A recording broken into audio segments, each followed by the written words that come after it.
BJP MP Etela రాజేందర్కు Congress BRS leaders thanks చెప్తున్నారా? అన్నా బతికించినవు, జేబులు గుల్లవకుండా కాపాడినవు, పిల్లి మెడలో గంటగట్టి మా నెత్తిన పాలు పోసినవు అంటూ తెగ ఇదైపోతున్నారా? ఇంతకీ రాజకీయ ప్రత్యర్థులంతా ఈటెల వైపు ఎందుకు ధన్యవాదాలు చెప్తున్నారు? అంతలా వాళ్ళకేం మేలు చేశారాయన? తెలంగాణలో స్థానిక సంస్థల నగారా మోగింది. రాష్ట్ర ప్రభుత్వం కూడా ఆ దిశగా హడావుడి చేస్తోంది. స్టేట్ ఎలక్షన్ కమిషన్ విడుదల చేసిన షెడ్యూల్ ప్రకారం ఈ నెల 9న నోటిఫికేషన్ విడుదలవుతుంది. ఆ రోజు నుంచే నామినేషన్ ప్రక్రియ మొదలవుతుంది. అంతవరకు బాగానే ఉన్నా ప్రభుత్వ ఏర్పాట్లు ఎలా ఉన్నా అసలు ఎన్నికలు జరుగుతాయా లేదా అన్న దగ్గరే ఆగిపోయారు ఎక్కువ మంది నాయకులు.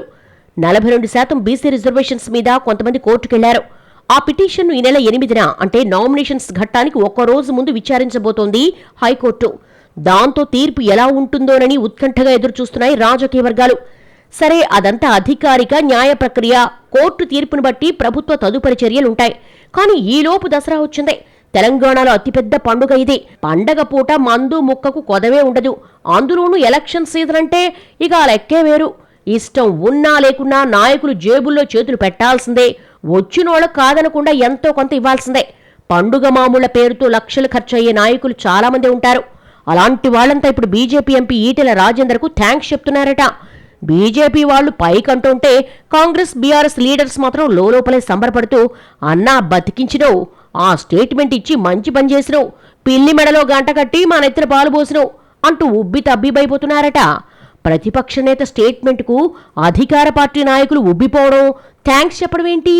అంతలా ఆయన ఏమన్నారేంటి? అబ్బో, ఆయన చాలా గట్టిమేలే చేశారు అన్నది ఒక మాట అయితే, పండుగ రోజుల్లో మా జేబులకు చిల్లు పడకుండా కాపాడారని హ్యాపీగా ఉన్నట్టుగా తెలుస్తోంది. స్థానిక సంస్థల ఎన్నికలకు ముందొచ్చిన పెద్ద పండగ కాబట్టి ఖర్చు బాగానే ఉంటుందన్న అంచనాల్లో ఉన్నారట ఆశావహులంతా. చేతిలో ఉన్నా లేకున్నా ఇది టైం కాబట్టి ఊళ్ళల్లో అడిగిన వాళ్ళకి కాదనకుండా ఎంతో కొంత ఇవ్వాల్సి వస్తుందని, సంబురాలకు ఖర్చు పెట్టాల్సి వస్తుందని, అలా చేయకుంటే నెగిటివ్ ఇంపాక్ట్ పడుతుందన్న అభిప్రాయంలో ఉన్నారు నేతలంతా. సరిగ్గా అదే టైంలో బాంబు పేల్చారు ఈటెల రాజేందర్.